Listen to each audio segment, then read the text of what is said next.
그 트럼프 정부에서 핵심 인사들이 전부 다 코인러들입니다. 이게 제가 보기엔 가장 강력한 것 같고요. 그렇기 때문에 트럼프는 계속 코인 친화적인 정책을 낼 수밖에 없습니다.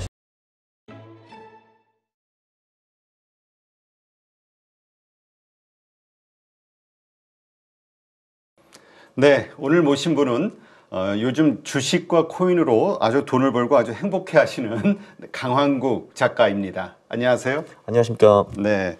자, 일단 우리 코인에 대한 이야기를 먼저 해보죠. 네. 비트코인, 지난번 나오셔서도 이제 반감기, 그리고 트럼프 시대 상당히 좀 전망이 좋다. 그래서 다시 시작을 했다. 이런 얘기를 하셨는데 지금 벌써 비트코인이 1억 3,700만 원 네, 근처에서 가격이 형성돼 있습니다.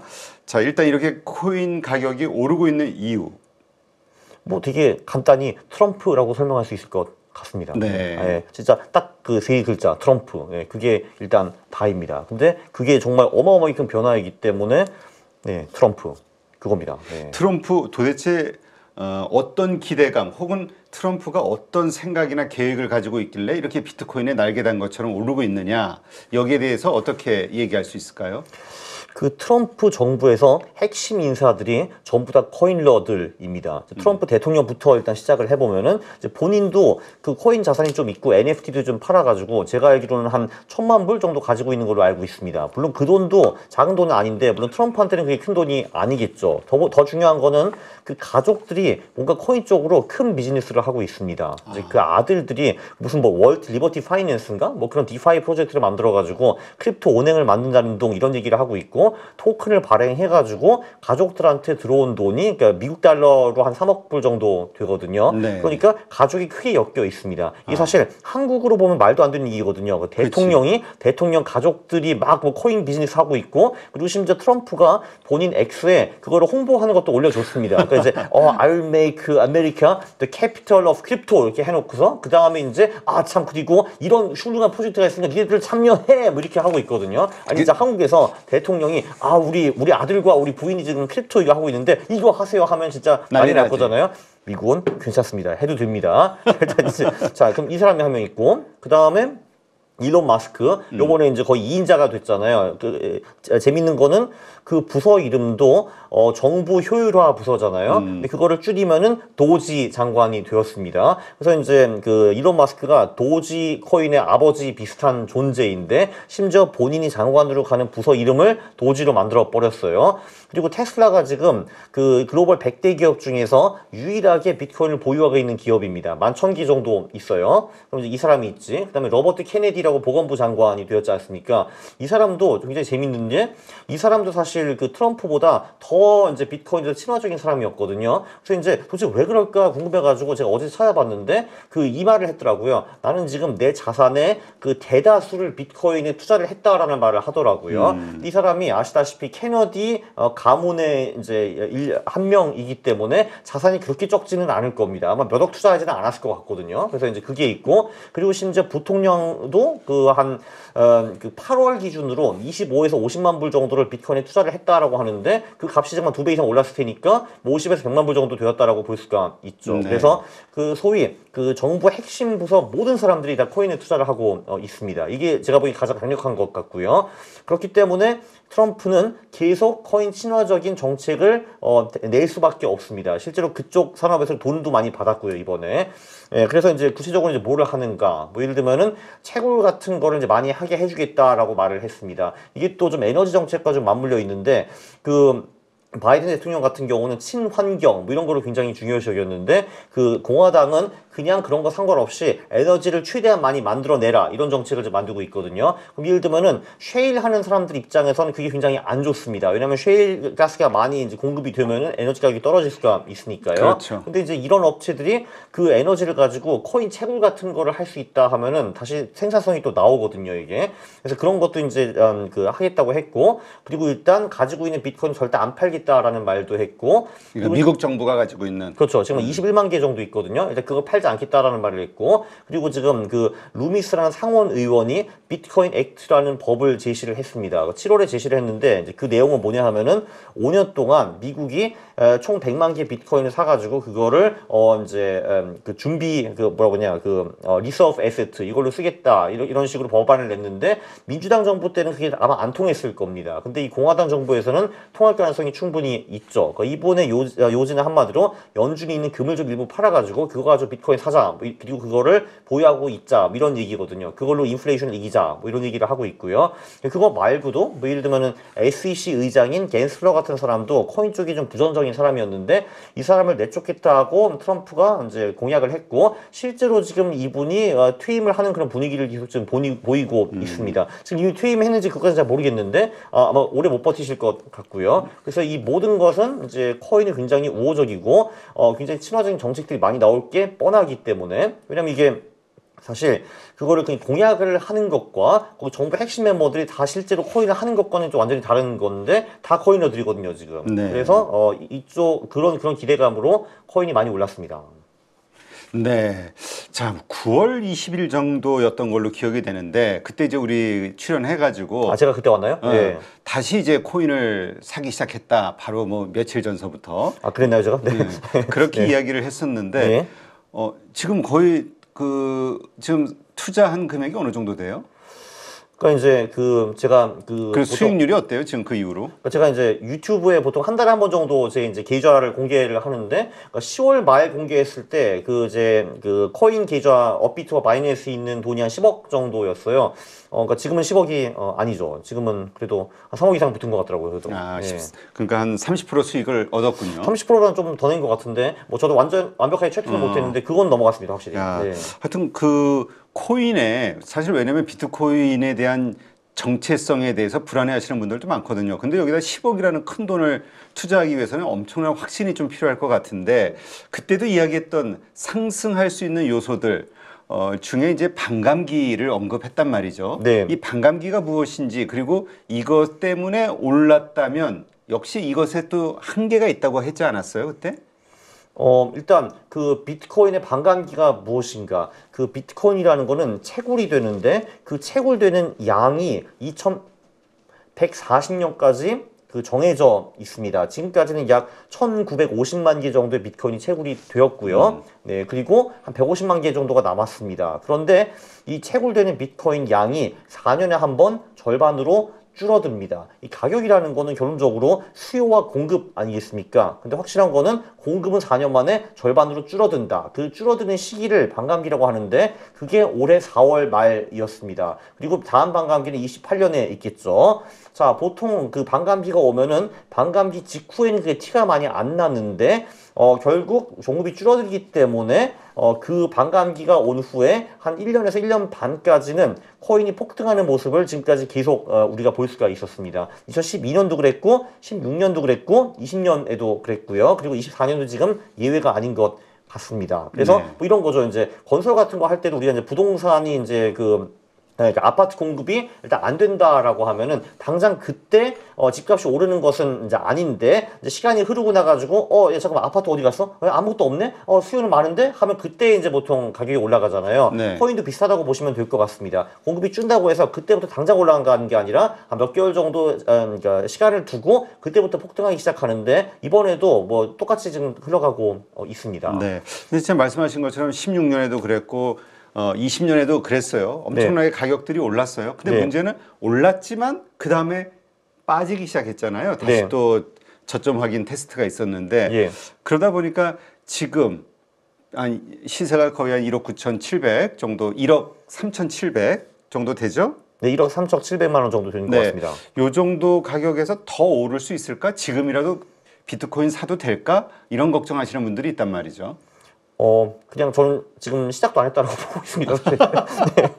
그래요? 시작도 안 했다라고 보고 있는데 일단 그 첫 번째 우려에 대해서 말씀하시면은 일단 비트코인은 반감기 1년에서 1년 반 후까지는 정말 미친 듯이 오르다가 네. 그 후에 고점 대비 한 70에서 80% 정도 하락하는데 그건 이번에도 똑같을 거라고 저는 봅니다. 아. 네, 근데 포인트는 지금 우리는 반감기 6개월 후라는 거. 그러니까 한 6개월에서 12개월 정도 남아있다라는 건데 이 남아있는 6개월에서 12개월 동안 얘가 또 미친 듯이 오를 겁니다. 그건 또 이유가 몇 개가 있는데 조금 전에 그 반감기 호재는 말씀을 드렸고요. 자, 일단 미국에서 이제 그 정부가 이제 완전히 바뀌어서 정부 핵심 인력들이 전부 다 코일러들이라는 거는 말씀을 이미 드렸습니다.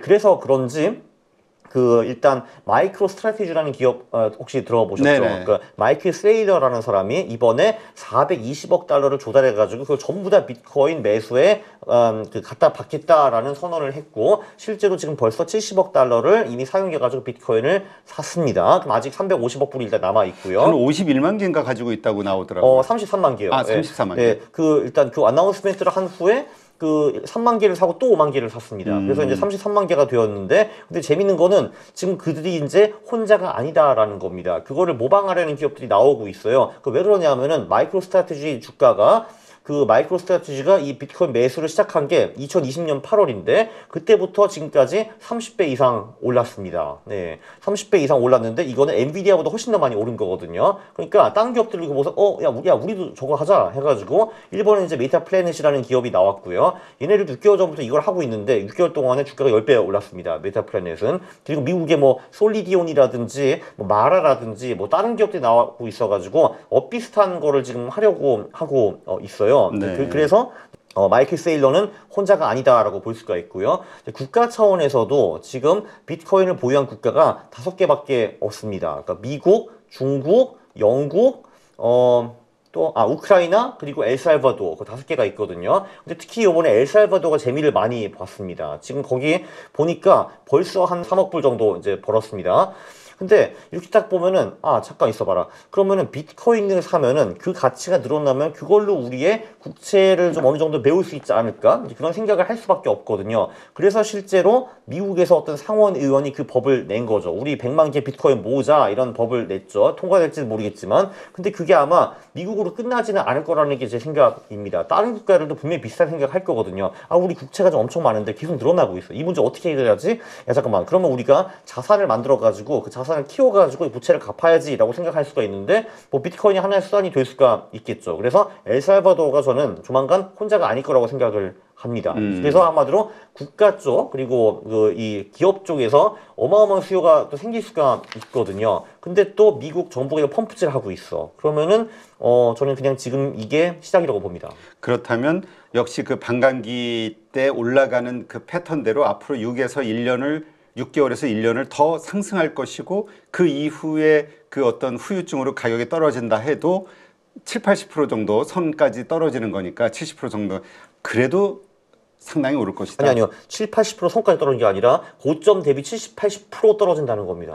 네. 그러니까 이제 저는 이제 예를 들면 1억이면은 예를 들어서 2천, 3천까지 떨어질 수 있다. 네. 근데 당연히 이제 고점 1억은 아니죠. 지금도 벌써 1.3억이고 그래서 저는 이제 사실 몇 개월 전까지만 해도 고점이 2억 정도 아닐까라고 소박하게 생각을 했었는데 네. 아마 제 생각이 틀렸다는 걸 아마 조만간 아시게 될 겁니다. 네. 2억은 아닌 것 같아요. 더 갈 것 같습니다. 네. 근데 뭐 2억이래 봐야 지금 얼마 안 남았어요. 맞아. 50%밖에 안 남았어요. 네, 그렇죠. 그래서 그렇죠. 아니 50%가 아니지 지금 그래도 1억 3천이니까 그렇죠. 1억 3천 7백이니까 지금에서 이제 50% 더 가면 2억인데 근데 지금 이제 올라갈 기간이 6개월에서 1년 남았는데 겨우 50% 오르고 끝난다? 이제 그거는 아닐 것 같아요. 특히, 근데 분명히 그 다음에 후폭풍 진짜 한 7-80% 떨어질 수도 있다라는 거, 폭락할 수도 있다라는 거는 생각을 해야 된다. 그쵸. 그래서 그 사실 뭐 이번엔 다르다 하시는 분들이 지금부터 벌써 나오고 있기는 하더라고요. 근데 저는 이번엔 다르지 않을 거라고 생각을 하고 그러나 이제 저는 사실 그 전까지는 고점이 2억 정도 아니겠느냐라고 생각했는데 지금은 생각이 많이 달라졌죠. 고점이 훨씬 더 높을 거라고 생각하는데 그 훨씬 더 높은 고점 대비 70-80%는 다시 떨어질 거라고 봅니다. 그거는 저는 이제 내후년 정도로 보고 있죠. 26년 이때. 네. 그러니까 앞으로도 1년 정도는 더 이 가파른 상승세가 이어질 것이다. 그 끝 무렵에 가서 그 후폭풍, 그러니까 급락에 대한 고민은 그때 가서 해보자. 그렇죠. 일단 지금은 사보고 일단은 지금은 살 그때 때다. 이제 그때 고민해서. 예. 네, 알겠습니다. 네, 이건 우리 저 강한국 작가의 그 생각이니까요. 참고하시면 될 것 같고요. 자, 그렇다면 이제 우리가 항상 비트코인 얘기할 때 나왔던 것이 또 이더리움이잖아요. 네네. 이더리움은 비트코인만큼 못 오르는 것 같아요. 뭐 여러 가지 ETF라든가 다 만들어지는데도 불구하고. 네. 일단 그 이더리움은 그래서 저도 지금 전혀 안 하고 있기는 한데 정말 실망스럽기는 하더라고요. 사실 비트코인이 이렇게 올라가고 있는데 이더리움이 저렇게 안 오를 수 있는가, 그것도 좀 놀라기는 했습니다. 물론 당연히 얘가 따라잡을 가능성이 뭐 당연히 있기는 하겠지만 그 이게 보면은 그 이더리움이 플랫폼 코인이죠. 어떻게 보면 우리 앱스토어라든지 뭐 플레이스토어 이런 것과 비슷한 코인이라고 보시면 될 것 같아요. 이제 플랫폼을 깔아놓고 딴 사람들이 올라가가지고 앱을 만들고 뭐 뭔가 뭐 신나는 비즈니스를 하고 뭐 이런 것들인데, 근데 이더리움이 여기 혼자가 아니거든요. 이더리움에 경쟁하는 플랫폼 코인들이 굉장히 많이 있습니다. 뭐 가장 선두주자로 뭐 솔라나라는 친구도 있고 뭐 저기 그 뭐야 뭐 톤코인 같은 경우도 있고 마발란체도 있고 BNB도 있고 뭐 많이 있는데 그 중에서 이더리움이 가장 큰 플랫폼이었습니다. 근데 이 친구들이 한 3, 4년 전까지만 해도 계속 뭔가 새로운 거를 만들어냈어요. 뭐 디파이라든지 NFT라든지 이런 거를 주도해 나갔거든요. 근데 지금은 이더리움이 뭐 하는지 아무도 모르고 있습니다. 네. 사실 계속 지금 핫한 얘기 나오는 거 뭐 솔라나가 뭐 이런 거 했대, 뭐 심지어 요즘은 뭐 리플 얘기까지 나오고 있던데 이더리움은 좀 전혀 들리고 있지 않거든요. 그러니까 당연히 그 가격이 못 오르겠죠. 왜냐면 지금도 이더리움이 그 다음 타자인 솔라나보다 시가총액 한 3배 정도 더 높거든요. 근데 왜 3배가 높은지 그거 지금 아무도 이해를 못하고 있습니다. 그러니까 지금 가격이 못 올라가는 거죠. 그러니까 전통 강자였는데 그렇죠. 그렇죠? 네. 가장 유명 그냥 1등 비트코인, 2등 이더리움, 이것이 오래전서부터 그 코인 하셨던 분들에게는 이게 딱 박혀 있을 것 같은데 저도 그랬거든요. 네, 그리고 그렇죠. 네. 3등이 리플 정도? 그렇죠. 지금 사실 3등이 누군지도 잘 모르겠어요. 지금 모르겠어요. 3등이 지금 솔라나가 BNB가 어딘가 모르겠네요. 그렇죠. 네, 예. 그러니까 지금 그 이더리움, 그러니까 예전에 어떤 그런 유명세 가지고 이제 이 시세가 움직이지는 않는다, 이렇게 좀 생각을 해야 되겠군요. 이거 역시 트렌드가 좀 바뀌었다, 코인에. 그렇죠. 그리고 이제 시가총액이 그 다음 타자들보다 한 3배가 더 많은데, 그럼 이제 뭔가 3배가 더 높은 거를 보여줘야 되잖아요. 이게. 이유를. 그렇죠. 이유가 있는데, 그러니까 제 눈에는 이유가 지금 하나도 안 보이거든요. 이더리움 뭐 하는지도 모르겠고, 뭐 계속 지금 소식도 하나도 안 들려오고 있고, 그러니까 그런 것 같습니다. 네. 근데 어떻습니까? 지금 만약에 코인에 대해서 한다고 하면 그냥 비트코인만 해라, 이런 의견들도 있거든요. 왜냐하면 알트코인 같은 경우들은 이 시세가 이 변동성이 크긴 하지만 또 그만큼 그 위험할 수도 있기 때문에 이렇게 생각하시는 분들이 있거든요. 네. 그래서 그냥 진짜 가장 심플한 거는 그냥 비트코인 사고 6개월, 12개월 구경하세요가 이제 가장 심플한 투자 전략이고, 그 알트코인 관련해서는 근데 그런 게 있죠. 기본적으로 이제 알트코인은 장기 투자를 하면 절대로 안 되는 수단입니다. 네. 저는 그 알트코인의 99.9%는 쓰레기다라고 늘 말을 하고 있는데, 그러나 이런 식으로 슈퍼 상승장이 올 때에는 알트코인의 상승률이 비트코인보다 훨씬 더 높기 때문에 지금 같은 이런 시기에는 좀 가져갈 만합니다. 네, 그런데 말씀하신 것처럼 변동성이 워낙 세기 때문에 비트코인보다 비중을 좀 낮게 들어가는 거를 추천해 드립니다. 저 같은 경우는 지금 한 비트코인 한 절반 정도 투자를 하고 있고 나머지가 알트코인인데, 근데 그 알트코인의 수가 좀 많습니다. 그러니까 10억 정도는 비트코인에 들어갔지만 또 나머지 10억 정도는 알트코인에 들어가 있다. 저는 아쉽게도 두 개가 합쳐서 한 10억 정도였습니다. 네, 그래서 5대5라고 보면 되겠죠, 대충. 그래서 그쵸, 지금은 10억이 아니긴 하지만 어쨌든 그 자산의 한 절반 정도는 비트코인이고 나머지는 알트코인인데, 근데 이제 알트코인은 한 개 알트코인이 아니라 여러 개 지금 나눠서 들어가 있어가지고 요즘 같은 경우는 상승장이기 때문에 그 순환매가 돌아갑니다. 한마디로 요번에는 요 섹터가 빵 하면 오르고, 그 다음에 요 섹터가 빵 오르고, 이 다음에 빵 오르고, 이렇게 되기 때문에 그냥 대충 많은 섹터에 분산 투자하면은 재미가 확실히 좀 있더라고요. 그러니까 트레이딩 관점으로 알트코인은 봐야 된다. 비트코인은 그냥 놔두고 그냥 구경만 하면 되는 거고, 이거는 그 변동성에 항상 대비할 수 있는 근데 그렇게 변동성과 그 순환매, 그 다음에 또 트레이딩 이런 얘기 하니까 아무래도 이제 주식 시장을 떠올릴 수밖에 없게 되는데, 네. 차트 보는 법이 뭐 비슷하다라는 얘기도 있기는 해요. 비트코인도. 지금 같은 상승장에는 이제 가장 심플한 방법이 이제 한번 올랐다가 네. 조금 쉬어갔다가 다시 전고점을 돌파하는 코인을 그때 사면은 돈을 많이 법니다, 사실. 지금. 그게 가장 심플한 방법이죠. 우리 저번에 네. 우리 네. 주식시장에서 돌파 매매. 그 돌파 매매, 네, 그렇습니다. 네. 그 정고점 돌파 매매. 그렇죠. 예. 그래서 그것도 사실 저도 좀 많이 하고 있고 그게 가장 심플한 방법입니다, 사실. 코인에서. 예. 요즘 그 뭐 알트코인 뭐 여러 가지가 있겠습니다만은 요즘 어떤 코인들에 관심을 좀 가지고 있나요? 그래서 이더리움은 이제 관심이 좀 별로 없는 편이고, 지금 하나도 없고요, 그게. 일단 그 솔라나 쪽은 제가 아무래도 가져가고 있고, 그리고 당연히 도지코인. 도지코인. 도지코인에 네. 대해서 네. 정말 그 일론 머스크가 장난처럼 언제 한번 트위터에서 얘기하고 나서부터 이게 지금 막 급등이 시작이 됐는데 네. 도지코인이 정말 무슨 가치가 있을까요? 근데 사실 이 알트코인은요, 가지고 있는 그 투자자들이 가지고 있는 기대감은 뭘까요? 그러니까 기본적으로 일단 알트코인은 이더리움부터 솔라나고 뭐든 가치는 게 하나도 없습니다, 사실. 하는 게 아무것도 없거든요, 걔네들이. 그래서 도지코인도 하는 게 아무것도 없는 건 똑같은데, 근데 도지코인의 큰 가치는 일단 일론 머스크라는 사람이 미국에 실세로 올라갔다는 거, 그리고 이 사람이 계속 이제 언급을 해주는 거죠. 그 한마디로 이제 우리가 예를 들면 여기 이제 뒤에 광고 노출되는 거와 똑같습니다. 이 사람이 도지 장관이기 때문에 일론 머스크 하면 계속 도지가 옆에 붙어 다닐 수밖에 없거든요. 근데 그게 엄청나게 큽니다, 사실. 그래서 소위 밈이라고 봐야 되겠군요. 네, 맞습니다. 그냥 생 밈코인인데 그 밈코인 중에서 그나마 펀더멘털이 제일 낮다. 왜냐면은 바로 일론 머스크에 딱 붙어 있으니까. 그렇습니다. 아니 난 처음에 하도 도지 일론 머스크 연결을 해가지고 일론 머스크가 만든 코인이 도지인 줄 알았어요. 그거 절대 아닙니다. 네. 그러니까 그렇게 생각하는 분들이 많더라고요. 아닙니다. 네. 전혀 아니죠? 네, 아닙니다. 네.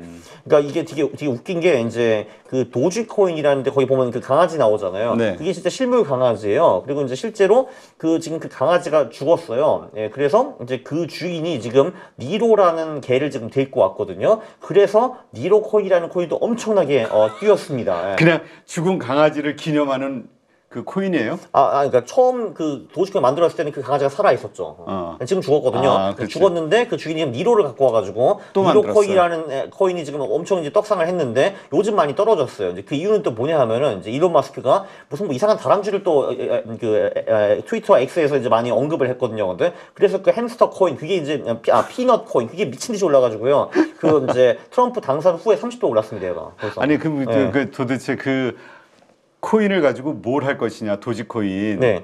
그래도 우리가 보통 그 ICO 하잖아요. 네네. 그 코인 발행을 할 때는 그 백서를 작성하잖아요. 이 사업 계획 소위 얘기하는 그 코인 가지고 무엇을 하겠다라는 나와 있나요? 제가 읽어보진 않았지만 제가 듣기로는 그냥 그 패러디 한 걸로 알고 있습니다. 그냥 비트코인 패러디 뭐 이런 식으로. 그리고 되게 웃기는 건 장난처럼.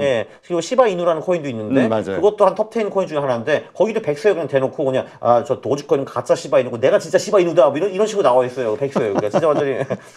그러니까 진짜 만약에 투자를 한다 해도 지금 이런 분위기 때문에 밈 주식 같은 그러니까 밈 열풍에 의해서 올라가는 것이지 실질적인 가치 이것은 없다. 그러니까 언제든 팔 각오, 뭐 이렇게 떨어질 수 있는 가능성 이런저런 것들을 고민을 해봐야 된다. 네, 저는 기본적으로 비트코인 제외하고 나머지 코인은 가치는 사실 아예 없다고 이제 보는 사람인데, 그러니까 이제 민코인 거래할 때 이 방법이 괜찮아요. 이제 최근 하루, 그러니까 24시간 동안에 20% 이상 빵 튀는 이제 알트코인 나오면은 그때 들어가가지고 한 일주일 보유하고 내다 파는 전략. 이제 그게 상당히 유력한 전략입니다. 그거 백테스트하면 되게 잘 나와요. 왜냐면은 뭐 민코인이 말씀드렸지만 대단한 가치가 없는데 한번 추세가 붙으면 그것도 가거든요, 일단. 그래서 하루에 20% 이상 빵 뛰었다. 그때 그냥 잡고 그냥 그 추세가 하루 만에 끝나는 경우는 별로 없거든요. 일단 좀 가기 때문에 며칠 냅두고 팔고 다른 코인으로 민코인으로 갈아타고 요 전략이 굉장히 괜찮습니다. 특히 이런 상승장에서. 네, 알겠습니다. 아무래도 이제 그 비트코인 자산 가치를 가진 자산으로서 인정하는 공인 이제 국제적으로 공인이 됐죠. ETF까지 나오고 했으니까. 그렇죠. 일단 비트코인은 아무래도 가치가 저는 있다고 보는 게 뭐 이거만큼 그 국경을 넘기가 사실 굉장히 어렵고 이제 정부의 간섭을 덜 받을 수 있는 자산이 별로 없기 때문에 이거는 사실 굉장히 큰 의미가 있죠. 이건 자산으로 의미가 굉장히 큽니다. 네, 하여튼 요 비트코인과 그다음에 뭐 도지, 뭐 시바이누, 뭐 이런 알트코인과의 차이도 잘 생각하시면서 투자를 하시는 분들, 뭐 잘하시는 분들은 뭐 다 이미 다 잘 아실 거고, 혹시나 초보이신 분들은 요 차이 잘 생각하시고 관련해서 매매하는 방식도 다르다는 거 잘 이해를 하시고 공부를 더 많이 하시고 네, 시작을 하시는 게 좋을 것 같습니다.